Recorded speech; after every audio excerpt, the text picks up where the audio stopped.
A powerful CEO was about to drive away from his office when a small girl knocked on his car window, crying for help. He thought it was just another stranger asking for money, until he followed her into the dark and saw a face from his past lying on the ground. He never imagined that stepping out of that car would uncover a secret, a crime, and a love he thought he had lost forever. But what he discovered next would change his life in ways he never saw coming. Stay tuned, because you are about to watch a beautiful story and find out what happened next. Hello family, welcome to Tales by King. Kindly subscribe to my YouTube channel for more beautiful stories. Thank you as you do so. Sit back, relax as we dive into the story. It was almost 9:30 p.m. in downtown Chicago. The tall glass building of Coleman Technologies stood brightly in the night. Inside that building worked one of the most respected CEOs in the city, Richard Coleman. Richard sat quietly in the back seat of his black luxury car. The engine was running. The driver waited. But Richard was not ready to go home. The board meeting had been intense. Investors, profits, expansion plans. Everyone praised him. "You are a genius, Mr. Coleman. You built this empire from nothing." He had heard those words so many times, but tonight they felt empty. He loosened his tie slowly. The city lights reflected on the car window. Outside, the wind blew gently. The streets were beginning to grow quiet. His phone buzzed again. Another email. Another deal. Another success. He stared at the screen, then turned it off. He leaned his head back and closed his eyes. For a brief moment, his mind drifted back to years ago, when he was young, broke, and full of impossible dreams. Back when someone had believed in him. Someone who once said, "Richard, you are more than your struggles." He shook the memory away. That life was long gone. Tap. His eyes opened. He frowned. Did he imagine that? Tap. Tap. The sound came again. Soft, but clear. Richard slowly turned his head toward the window. And there she was. A small girl stood outside the car. She looked tiny against the large vehicle. Her hair was messy. Her dress looked worn and slightly dirty. Her slippers were too big for her small feet. Her eyes were wide with fear. Richard's first reaction was confusion. "What is a child doing here at this hour?" he murmured. The driver looked through the mirror. "Sir, should I drive off?" But the girl stepped closer. She lifted her small hand again. Tap, tap, tap. This time harder. Her lips trembled.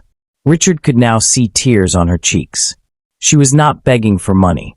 She was not selling anything. She looked desperate. Richard felt something shift inside him. "Lower the window," he said quietly. The driver hesitated but obeyed. The glass slid down halfway. Cold night air entered the car. The little girl leaned forward quickly. "Sir, please," she cried. Her voice was shaky and rushed. "Please help me." Richard's tone remained controlled. "What happened?" The girl swallowed, trying not to cry harder. "My mommy," she fainted. Richard's heart skipped. "Where?" She pointed toward a dark corner near the side of the parking lot.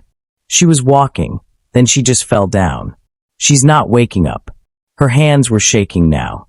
"I tried calling her name. She won't answer." Richard studied her face carefully. There was no lie there. Only fear. Pure fear. "Where is your father?" Richard asked. The girl's eyes dropped. "We don't have one." Those words hit strangely. Richard felt a tightness in his chest. "How old are you?" he asked. 6. "And you came alone to knock on my car?" She nodded bravely. "I saw you come out of the big building. You look important. Important people can help." For a second, Richard did not know what to say. All his power, all his wealth, all his success. And yet this little girl believed he could save her world. He slowly opened the car door and stepped out. His expensive shoes touched the cold ground. The driver quickly followed. "Sir, this may not be safe." Richard ignored him. He bent slightly to the girl's height. "Take me to her." The girl immediately grabbed his hand tightly. Her hand was small, cold, but determined. She pulled him toward the darker side of the parking area, near a small brick wall. Richard's heart began beating faster. What if it was too late?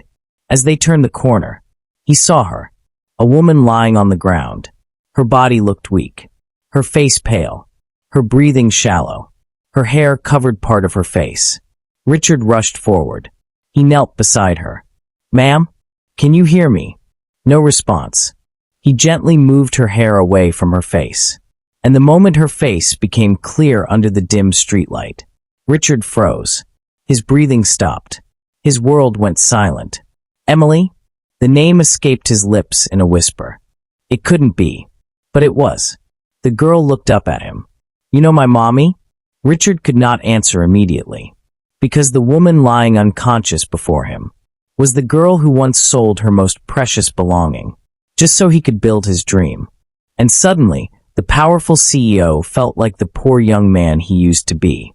Only this time, he had the power to save her, and he was not going to walk away. The ambulance siren echoed loudly through the streets. Inside, Richard sat beside Emily's stretcher. Her eyes were closed. Her breathing was weak but steady. The little girl, Sophia, sat quietly next to him, holding the edge of his jacket tightly. Richard could feel her small fingers shaking. "It's okay," he whispered gently. "She will wake up." But his heart was not calm. Memories flooded his mind. Years ago, Richard had nothing. He lived in a tiny rented room with cracked walls and a broken fan. He spent nights writing business plans that nobody believed in. Banks rejected him. Friends mocked him. Even relatives told him to find a real job. The only person who stayed beside him was Emily. She used to sit with him at a small roadside cafe, listening as he explained his ideas. "You talk like a man who will change the world," she once said with a soft smile. Richard had laughed bitterly. "I can't even change my own situation." But she believed. One evening, he told her he needed money to register his company and buy basic equipment. It was not a large amount, but to him, it felt impossible. A few days later, Emily placed a small envelope in his hand. Inside was money, more than he expected. "Where did you get this?" he asked, shocked. She avoided his eyes at first. Then she said quietly, "I sold my mother's gold necklace." Richard froze. That necklace was the only thing Emily had left from her late mother. It was priceless to her. "You didn't have to do this," he said. She smiled gently. "Yes, I did. Because one day, when people talk about your success, I want to say I believed first." That money became the seed of Coleman Technologies. And now, she lay unconscious in an ambulance. Richard felt a deep ache in his chest. How did the girl who once sacrificed everything for him end up on the cold street? At the hospital, doctors rushed Emily into the emergency room. Richard stood outside, pacing. Sophia sat quietly on a plastic chair, her small legs not even touching the floor. "Are you really important?" she asked suddenly. Richard looked at her. "Why do you ask? You have nice clothes. And people at the building looked scared of you." Richard almost smiled. "Yes, I guess I am important in business." She nodded slowly. "My mommy used to say she once knew someone important too." Richard's heart tightened. What did she say about him? Sophia shrugged. She said he was brave and stubborn, and that he would never give up. Richard had to look away. After what felt like forever, a doctor came out. "Are you family?" the doctor asked. Richard paused. He looked at Sophia, then back at the doctor. "Yes," he answered firmly. "I am." The doctor nodded. "She collapsed due to extreme exhaustion and malnutrition. She hasn't been eating properly. Her body is weak." Malnutrition. The word hit Richard like a slap. Emily starving, while he signed million-dollar contracts. Guilt burned inside him. "Will she recover?" he asked urgently. "Yes, with proper rest and care." Richard immediately handled all payments. Private room. Full treatment. Best care available. Money was no longer just numbers. It was protection. Later that night, Emily slowly opened her eyes. The hospital room was quiet. Soft lights. Machines beeping gently. She blinked weakly and saw him, Richard, sitting beside her bed, his face serious, his eyes filled with something she had never seen before, regret. She tried to sit up, but he gently stopped her. "Don't move," he said softly. She stared at him, confused. "Is this real?" "Yes," he whispered. Tears slowly filled her eyes. "I didn't want you to see me like this." Richard swallowed hard. "Why didn't you tell me you were struggling?" She turned her face slightly away. "I didn't want to be a burden." "A burden?" His voice broke. "You are the reason I became who I am." She looked at him, surprised. "You don't owe me anything," she said weakly. But Richard shook his head. "You gave up your mother's necklace for me." Emily's eyes widened slightly. "You remember?" "Every single day," he answered. There was silence. Heavy, emotional silence. Finally, he asked the question that had been sitting in his chest since the parking lot. "Where is Sophia's father?" Emily's eyes darkened. She closed them briefly. "That story is not beautiful." Richard felt his hands tighten. "Tell me." And slowly, Emily began to speak about the man who took advantage of her when she was at her weakest. As she spoke, Richard's face changed. From pain, to shock, to anger, because the woman who once saved him had been left to fight monsters alone. And this time, Richard was not going to stay silent. The hospital room was quiet. The only sound was the soft beeping of the heart monitor. Emily lay weak on the bed, her eyes tired but open. Richard sat beside her, his jaw tight. "Tell me everything," he said softly. Emily stared at the ceiling for a moment before speaking. "After you left for New York," she began, "I needed a job. I couldn't stay in that small town anymore. Everywhere I went, people reminded me of you." Her voice trembled slightly. "I applied for work in the city. That's when I met Victor Hale." Richard's expression darkened at the name. He owned a trading company. "I became his personal assistant. At first, he was respectful. He praised my hard work. He said I was different from other staff." She swallowed. But when the company began to lose money, everything changed. Richard leaned forward slightly. "What do you mean?" Emily's fingers tightened around the bedsheet. "He started asking me to stay late. He said he needed private help. I refused. Many times." Her breathing became uneven. One night, he locked the office door. Richard's hands curled into fists. Emily closed her eyes as tears rolled down her cheeks. "I tried to fight him. I screamed. But no one came." The room felt heavy. Richard stood up suddenly and walked toward the window. His chest was rising and falling quickly. "And when you told someone?" he asked quietly, his back still turned. "No one believed me," she said. "He was powerful, rich, connected. He said I was lying to destroy his name." Her voice broke. "I lost my job." Silence. Deep, painful silence. "Then I found out I was pregnant." Richard slowly turned back toward her. "And he denied it?" he asked. Emily nodded. He laughed. "He told me to handle it and disappear." Richard felt something inside him explode. "How did you survive?" he asked, his voice softer now. "I moved away," she whispered. "I worked small jobs. Cleaning, sewing, anything I could find."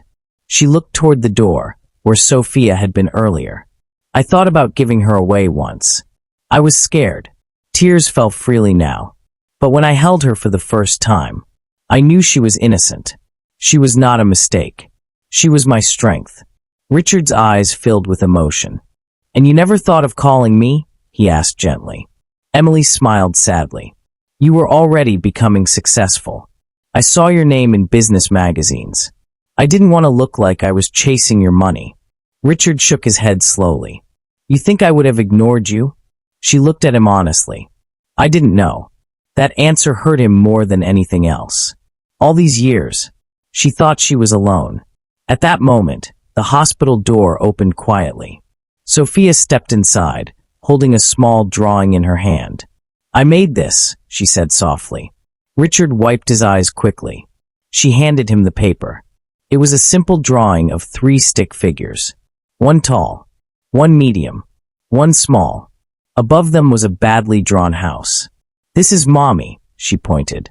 "This is me." She hesitated, then pointed at the tallest figure. "And this can be you if you want."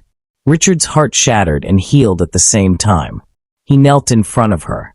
"Why would you want me there?" he asked gently. Sophia looked confused. "Because you helped us." Such simple words. But they carried so much weight. Richard looked at Emily, then back at Sophia. "From today," he said firmly, "you will never be afraid again." He stood up and turned to Emily. "I promise you, Victor Hale will answer for what he did." Emily grabbed his wrist weakly. "Don't make this about revenge," she whispered. Richard's voice became calm, but strong. "This is not revenge. This is justice." That night, Richard did not sleep. He sat in his office and made calls. He hired the best legal team in the city. He hired investigators. He searched through Victor Hale's past. And what he found shocked him. Emily was not the only one. There were other women, other complaints, other silenced voices. Victor had buried them with money and threats. But now, he was about to face someone more powerful. The next morning, Richard stood in front of the large glass window of his office. The city stretched below him. Years ago, he had been powerless. Today, he had influence. And he was going to use it, not for profit, but for protection. Back at the hospital, Emily held Sophia close. For the first time in years, she felt something new. Not fear, not shame, but hope. Because the boy she once believed in had become the man ready to stand for her. And this time, he was not walking away. Richard did not act out of anger. He acted with calm strength. Within weeks, his legal team gathered enough evidence to reopen old complaints against Victor Hale. Women who had been silent for years finally found courage to speak. Richard did not appear in the media. He did not give interviews. He simply made sure the truth could no longer be buried. One morning, news broke across the city. Victor Hale had been arrested. Charges: assault, abuse of power, intimidation. The business world was shocked. The same man who once controlled others with fear was now standing in court, answering questions. When Emily saw the news on television, her hands trembled. Not from fear, but from release. Sophia looked up at her. "Is the bad man going away?" Emily nodded slowly. "Yes, sweetheart. He can't hurt anyone again." Tears filled her eyes. For years, she had carried shame that did not belong to her. Now the weight was lifting. A few days later, Richard attended the court hearing quietly. Victor saw him in the courtroom. Their eyes met. Victor looked smaller now. Not powerful, not confident, just exposed. Richard did not shout. He did not threaten. He simply looked at him with steady eyes. And that silence was heavier than any words. Justice moved forward. Victor was sentenced. And for the first time, Emily slept peacefully at night. Emily fully recovered after some weeks. Richard moved her and Sophia into a bright, comfortable home, not as charity, but as protection. One evening, as the sun set through the windows, Emily stood in the living room quietly. "This feels like a dream," she said softly. Richard walked closer. "You once sold your only treasure to help me start my life," he said. She smiled gently. "I never regretted it." He reached into his pocket. From a small velvet box, he removed something shining. It was a beautiful gold necklace. Simple, elegant. "I searched for months," he said. "It's not your mother's exact one, but I wanted you to have something beautiful again." Emily covered her mouth as tears filled her eyes. "You didn't have to." "Yes," he interrupted softly. "I did." He then knelt slowly. Not because she needed saving, but because she deserved honor. "Emily Dawson," he said, his voice steady but emotional. "You believed in me when I was nobody. You carried pain alone because you thought I had moved on. I can't change the past, but I can choose our future." Sophia peeked from behind the couch, watching with wide eyes. Richard continued, "Will you marry me? Not because I am a CEO, not because I can provide, but because I love you and I want to build a life together, the right way." Emily's tears fell freely now. "Yes," she whispered. Sophia ran forward happily. "Does that mean I get a daddy?" Richard smiled warmly and opened his arms. "If you'll have me." Sophia jumped into his embrace. "I already chose you." Their wedding was small, peaceful, private, No loud headlines. No business cameras. Just close friends and real smiles. Emily walked down the aisle slowly, holding Sophia's hand. Richard stood waiting. Not as a powerful CEO, but as a grateful man. When they exchanged vows, Richard looked at Sophia and said, "I promise to protect you, to guide you, to love you as my own." Sophia squeezed his hand tightly. After the ceremony, the three of them stood together as a family. Emily looked at Richard softly. "All my pain, it feels far away now." Richard kissed her forehead gently. "It will never define you again." Months passed. Sophia started a new school. Emily began studying again, something she had once given up on. Richard still worked hard, but he came home early now. He attended school plays. He helped with homework. He listened when Emily spoke. One quiet night, Sophia knocked on Richard's office door at home. "Daddy." He looked up immediately. "Yes, Princess." She smiled brightly. "Thank you for stepping out of your car that night." Richard walked over and lifted her gently. "No," he whispered. "Thank you for knocking." Emily stood at the doorway watching them. Her heart was no longer heavy, no longer ashamed, no longer afraid, because the man she once believed in had come back. Not just successful, but honorable. And the little girl who knocked on a CEO's window did not just ask for help. She reopened a love story that destiny had never truly closed. And this time, no one walked away. Forever began with a small knock, and it ended with a family healed, protected, and whole. That brings us to the end of this video. I hope you find this video worth watching. If you do, kindly subscribe to my YouTube channel for more beautiful story.